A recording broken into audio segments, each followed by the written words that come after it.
আরে আমাদের যদি অস্ত্র থাকতো হাসিনা তাহলে তো তোর কুটকি দিয়ে আমি গুলি ঢুকাইতাম আর ওই প্লেনের হেলিকপ্টার এই র্যাবের হেলিকপ্টার ফেলাই দিতাম। হাসিনার অত্যাচারিত হইয়া এত মামলা খাইছি। ওর জন্মের দোষ আছে, ওর বাবা ছিল স্বৈর শাসক। হাসিনা পুরো বাংলাদেশে জিম্মি করছিল। আমি বৈষম্য বিরোধী ছাত্র আন্দোলনে আমি একজন সৈনিক, আমি ছাত্রদের পিছনে ছিলাম, কিন্তু আমি তো কোনো না কোনোভাবে বিএনপির সমর্থক। আমি বিএনপির নেতা, আমি ক্যান্ডিডেট, আমি গোপালগঞ্জ 3 আসনের ক্যান্ডিডেট। আমি তো ছাত্রদের সাথে ছিলাম। আমার এখানে আহতর চিহ্ন আছে। এখন আমাদের খালি কয় যে কি ছাত্র মারছে, ইয়ারা মারছে, ওই সন্ত্রাসী বিএনপি জামাত মারছে।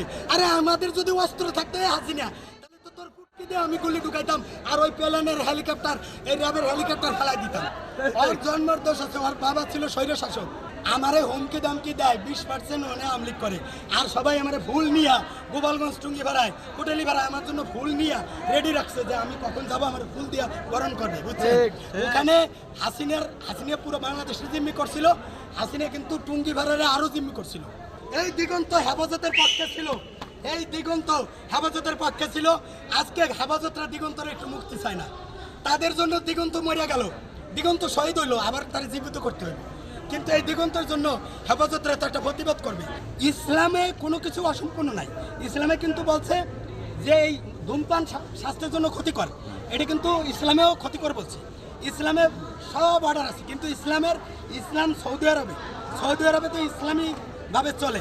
আমি বারবার হাসিনার অত্যাচারিত হইয়া এত মামলা খাইছি।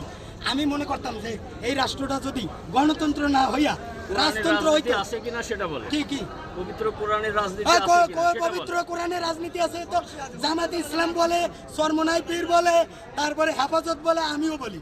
ইসলামই তো রাজনীতি শিক্ষা দেয়, কিন্তু সেই রাজনীতি সাদাবাজি মুক্ত রাজনীতি, সেই রাজনীতি মানবিকত রাজনীতি, সেই রাজনীতি এই যে ধরেন এই যে মানুষ সুদ ঘুষ হারাম এই দুর্নীতিবাজের বিরুদ্ধে রাজনীতি। ইসলামই তো রাজনীতি শিক্ষা দেয়। সেই ইসলামের রাজনীতি যদি বাংলাদেশে কায়েম হওয়ার সুযোগ হয় তাহলে আমিও তার ভিতরে একজন আমি আছি। আমার নেতা তারেক রহমান তাহাজ্জুদ পড়তে পড়তে তার কপালে এখানে একটা কালো দাগ আছে।